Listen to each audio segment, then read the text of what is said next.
Welcome aboard Fantasia. Our performance 15.6 metre catamaran. Currently running under code D furling spinnaker. It's a lightweight 7.5 tonne Uber. And come inside, here is spacious accommodation. Here are the Fantasia crew up here, having a little chat, enjoying the cool foredeck. Out there. Dolphins? Yeah. Really? Yeah. Bit of water. Enjoying the lovely cool foredeck. There's our code. Here we are. What are we using? We're only using 80 amps or something like that, and making 5 knots. That feels pretty good. Okay, so there were some videos of Fantasia sailing to give you an idea of the type of boat we're converting here. So yes, my name's Andrew and I'm the captain of Fantasia. I spent 9 years designing her and 4 years, 3 months building her, and launched her in 2009.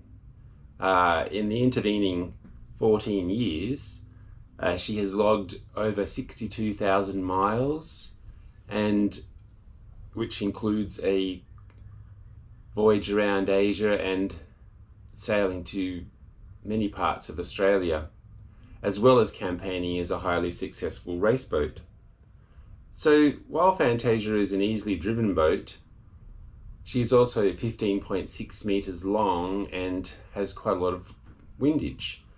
So my key concern in converting to an electric motor is that it will be able to develop the peak power that the 30 horsepower motor it's replacing develops for those all-important maneuvering and pushing over a bar, etc. As well as, of course, having a decent range. So my other aim is that the systems are very simple, and also to use economical parts rather than just throwing money at the whole project. So if you like simplicity and economical solutions, you're on the right track here. So this is the motor that we are going to be replacing with the 10 kilowatt electric motor for your entertainment. And instructions on the controller. And here is the controller, the easy controller, probably the best thing about the whole system, the easy controller. This is the absolutely winning thing from Golden Motors, if you ask me. The easy controller. It's what sold me on the whole motor. Comes in a lovely box. So here it is. It's got something in there. Look at it. There's the control. It's very heavy. It's beautiful. It comes with the water cooling. This all presumably screws in there. Yeah, that's it. This is brilliant, I reckon. That's the controller. Then, so what's in here? Oh, looks like all the cables. Other people charge you like $400 for all these cables, but this all comes with it, with the easy controller, and it comes equipped with the cooling unit on it. So there's a lot more to that controller, but I'll tell you about that later. Now we're gonna have yes. Woo. There it is. Oops. There's the motor. That's all the piping for the water cooling system. Messy here, make it look nice. Yes, I think we're coming to the unboxing. Oh, you reckon? Oh, it's very heavy. Put it back in that because it's so heavy. There it is. Sweet. Hefty little thing. And of course, comes with all the cables, pussy. Unlike the others where you have to buy all this cabling separately, the Golden Motors comes with all the cables already there, ready to plug in to the easy controller. So it is an absolutely, it looks very nice, golden motor. So I've a few days on and I've rigged it all up here to see what I know and don't know. But first, before we have a look at the motor and controller, I shall take you into the engine room and we shall have a look at the motor that it's going to be replacing, which is a beautiful Volvo D130 diesel.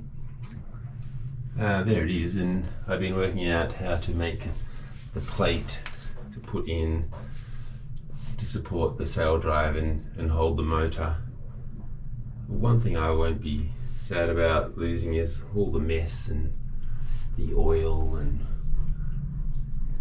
changing the oil and changing the $1,000 black box and all the constant work that does get all messy work.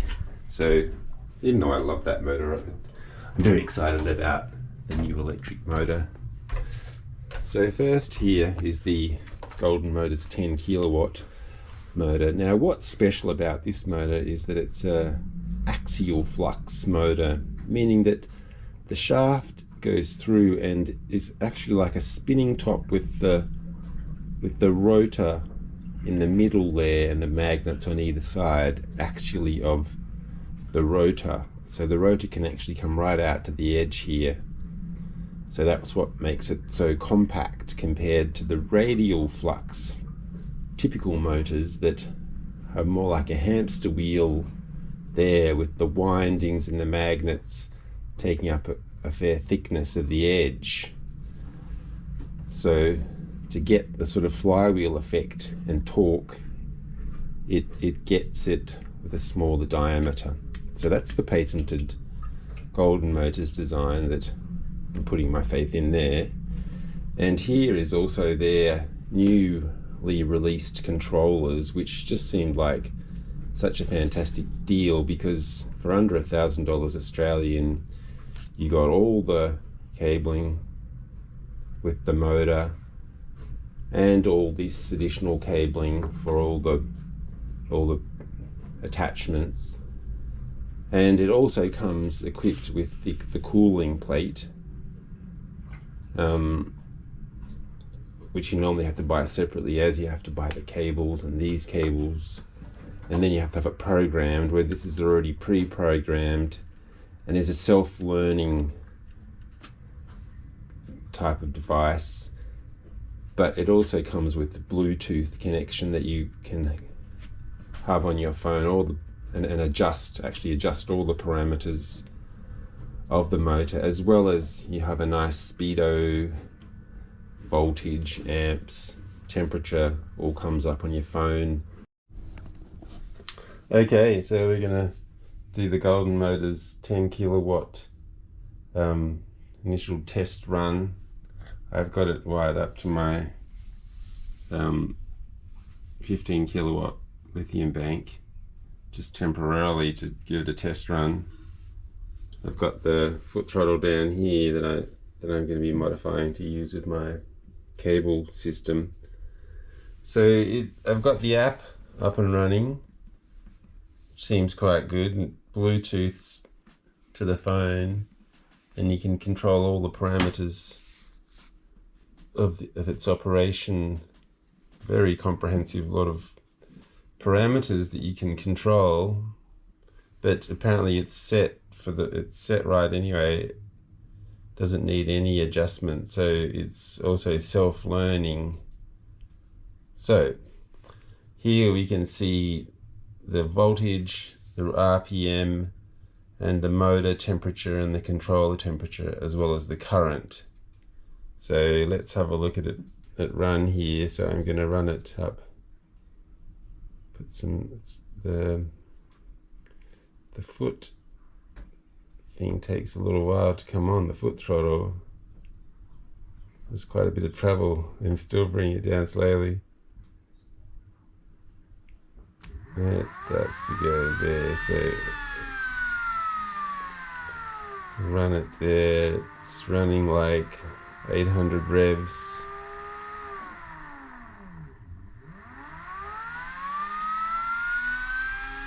That is up at 2000 revs. The throttle control is quite sensitive, and I'm going to have to work on that, but just doing it with my foot is a little bit hit and miss, but there we are. 1000 RPM. Take it up to 2000 RPM.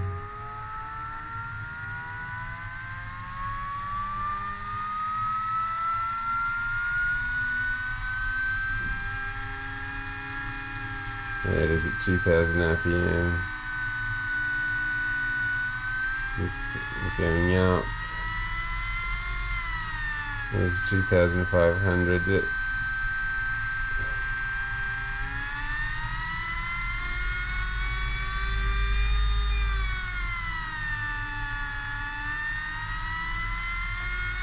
Take it all the way to 3000.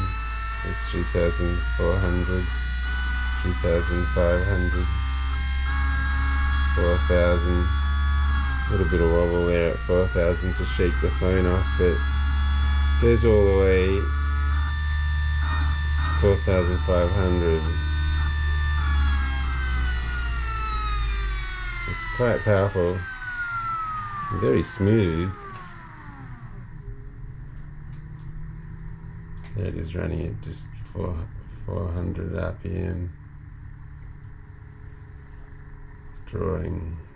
The current draws a bit up and down, but I suppose that's normal.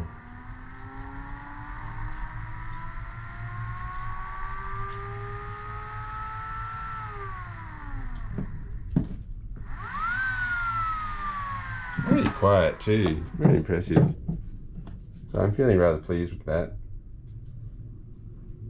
And the batteries are staying very steady. Yeah, so there we go. So I've had one session at tackling the engine, and my plan is to dismantle as many pieces of it as I can to make it lighter. So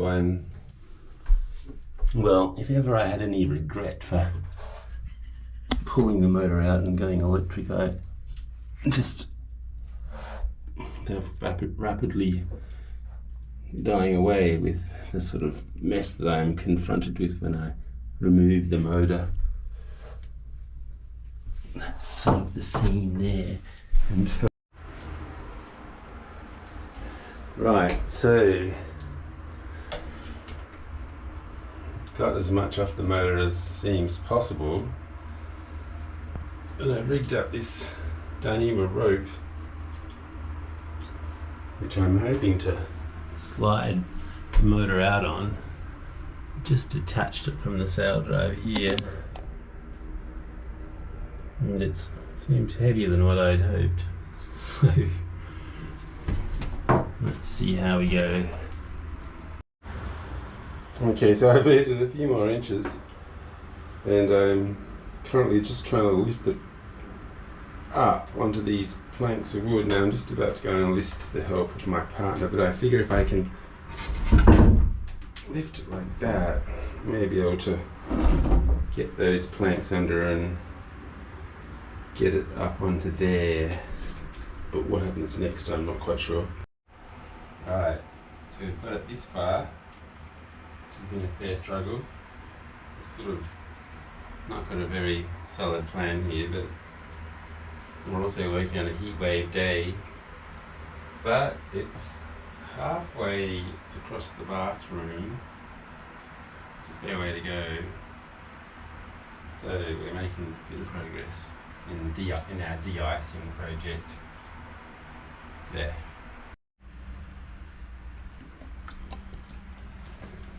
We've got it up to here. Managed to slide it all there through the bathroom.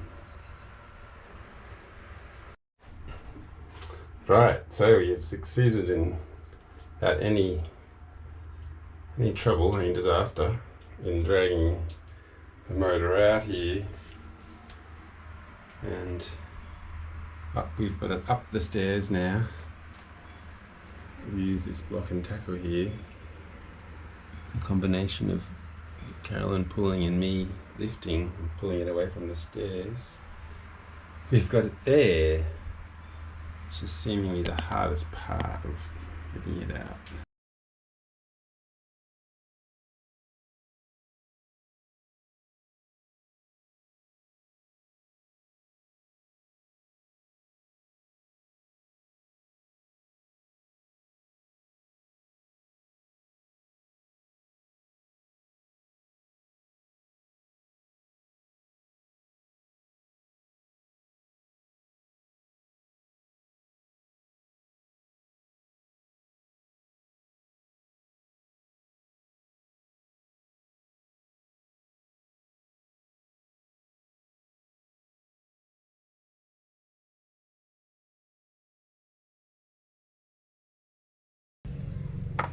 Well, we've got it off the boat and onto the dock, which has been quite the day's work.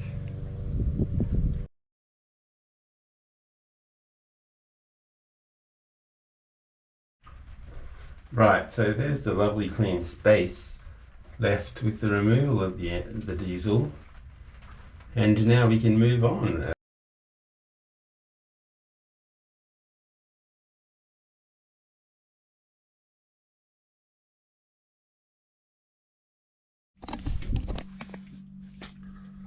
Alright, well, this is the progress we've made after yesterday. We've got the BMS and the active balancer wires all set.